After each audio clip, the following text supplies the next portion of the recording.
I would like to introduce the Honorable David Adelman, Ambassador of the United States of America to the Republic of Singapore, and His Excellency, Mr. Lim Swee Say, Minister of the Prime Minister's Office of the Republic of Singapore.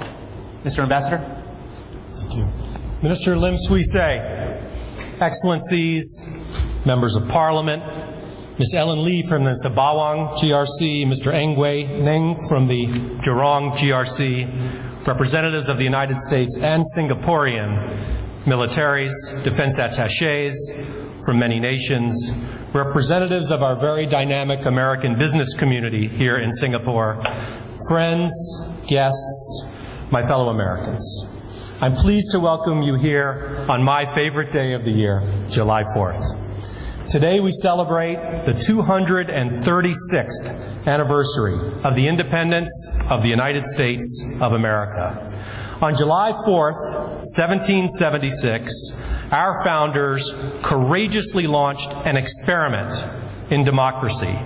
They did so based on their belief in and commitment to freedom, liberty, individual rights, and equal opportunity. These were revolutionary ideas that changed the course of history. Those original principles form the bedrock values we Americans cherish and continuously reaffirm. It is an extraordinary time to be a United States ambassador in Asia. In Singapore, we have played a central role in carrying out the President's vision for reinvigorating our country's long-standing engagement in the region. America has been engaged and active in Asia since World War II. Our commitment has been resolute. But the last 2 years have marked a profound deepening of our friendships in this part of the world. This past November, the President welcomed APEC leaders to his home state of Hawaii, and a few days later became the first American president to attend the East Asia Summit in Indonesia. A month ago, Secretary of Defense Panetta joined the unbroken list of U.S. Defense Secretaries to attend the Asia Security Summit, or Shangri-La Dialogue, in this very room. I will join Secretary of State Clinton in Cambodia in less than 10 days as she makes another of her seemingly countless trips to the region. At the center of all of this attention is the rock-solid U.S.-Singapore friendship, which stands as one of the most important partnerships in the world.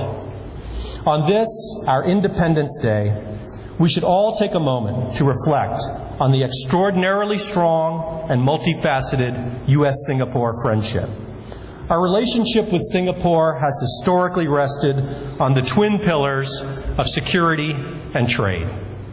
America's military-to-military cooperation here dates back to Singapore's founding and has gotten better every year since. This year, we reached a milestone with the formal announcement of the rotational deployment of U.S. Navy littoral combat ships in Singapore. These advanced vessels are ideally suited to support a more flexible and agile defense partnership. They will allow us to increase our ability to conduct joint exercises, training, and support. These ships are especially well suited for disaster relief efforts and humanitarian assistance in this region.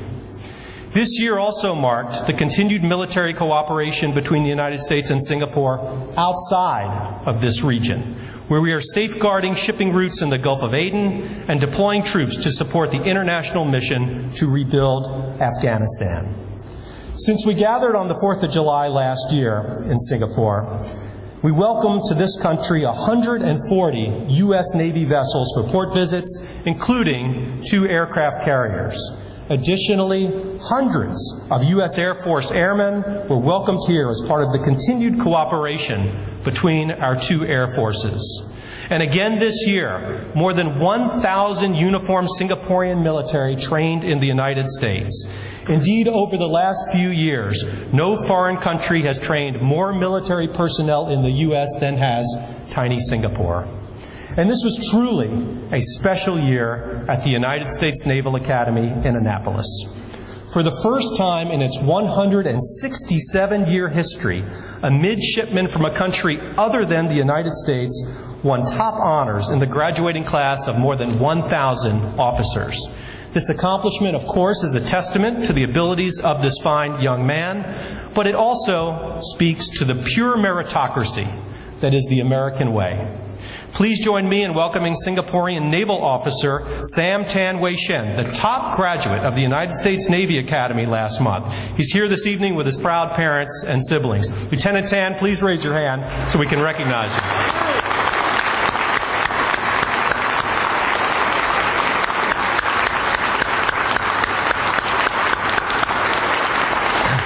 Congratulations. You've, of course, made your fellow Singaporeans very proud, but you've also made your American friends very proud. And, of course, we're expecting even bigger things from you, Lieutenant.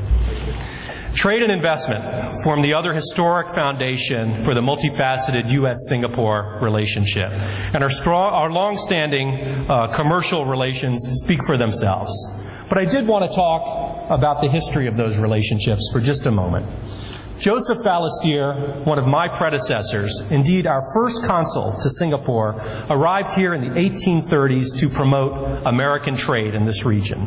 He came here with his wife, Maria Revere Balestier, who was the daughter of the American patriot Paul Revere, who famously announced the British are coming in the early days of the American Revolution. I apologize to our friends from the British High Commission for that reference this evening. Together, they managed a 1,000-acre sugarcane estate on Balestier Plain. Today, Balestier Road follows the path of that estate's driveway. And in 1843, they presented a bell from the famous Revere Foundry to the Church of St. Andrew in Singapore, now St. Andrew's Cathedral. And it remains the only bell cast in the famous Revere Foundry that is outside the United States. The Revere Bell, which at one time was on display in the U.S. Embassy, is a gift to the people of Singapore. It is currently displayed in the National Museum of Singapore, where it serves as an enduring symbol of the deep ties and affection between the people of our two countries. Now, of course, today, that trading relationship between the United States and Singapore has prospered. This year, for the first time in history, two-way trade between our two countries has exceeded the $50 billion level. And the relationship with Singapore produces America's fifth largest trade surplus in the world. But Singapore is also an increasingly attractive place for American investment. Singapore was the second largest recipient of American investment in Asia, reaching excesses of $106 billion in 2011. Indeed, American firms employ many thousands of Singaporeans.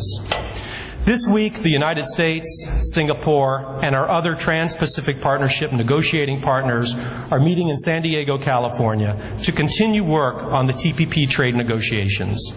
The TPP is America's priority trade initiative, and Singapore has worked with our team at the negotiating table as one of our most constructive partners. I would add that we are delighted that Mexico and Canada have now formally been invited to join those talks. Indeed, earlier this year, I hosted the United States Trade Representative here to underscore our strong desire to see a successful negotiation of the TPP, which has the potential to yield global income gains of over $300 billion. And maybe more importantly, if the TPP is successful, it offers a potential pathway to a Pacific-wide free trade area. With security and commerce as our foundation, the United States and Singapore began to approach other aspects of our relationship in a more structured and strategic way.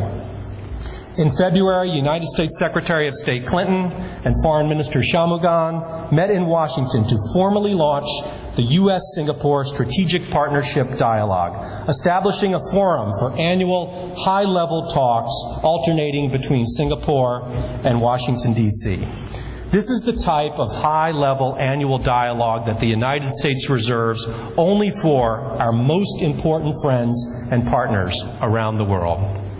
And building on that dialogue, in June, we made more history by embarking on our first joint technical development training project in a third country.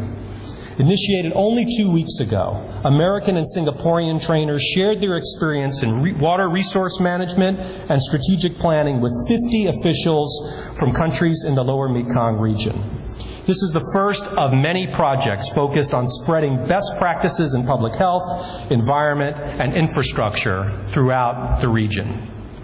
As much as any of our accomplishments this year, I think our work with Singapore in third countries offers the greatest potential.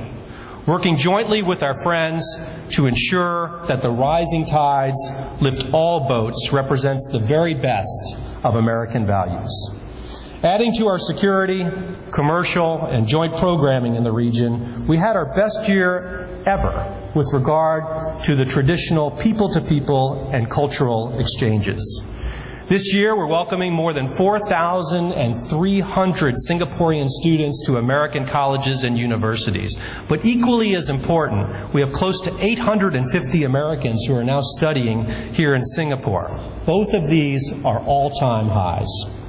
We're also in the midst of a year-long sports diplomacy program centered on soccer, or football, as many of the people in this room tonight may refer to it. Under the title, Empowering Youth Through Sports, we recently hosted more than 400 children and their family members to a Lions 12 game. Many of the children had never seen a professional sporting event before, and Mr. Minister, apparently we were a little bit of a good luck charm because the Lions defeated Sabah 9-0, which I understand was their best victory of the season.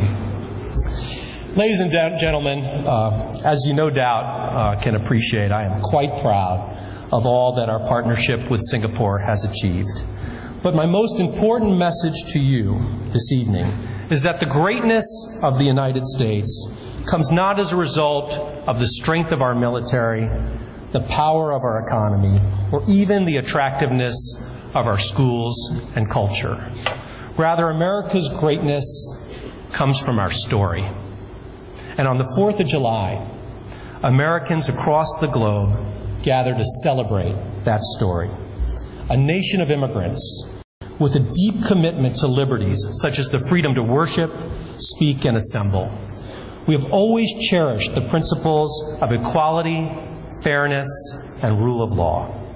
Each American, no matter where they may be, has a hand in protecting those founding principles and forming that more perfect union to which we all aspire.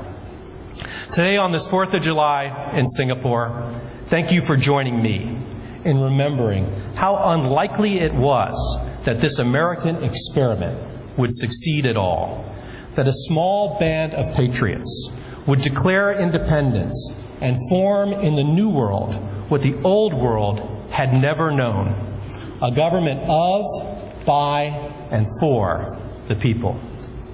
And thank you for joining me in reaffirming that wherever Americans go in the world, we seek friendship and peace.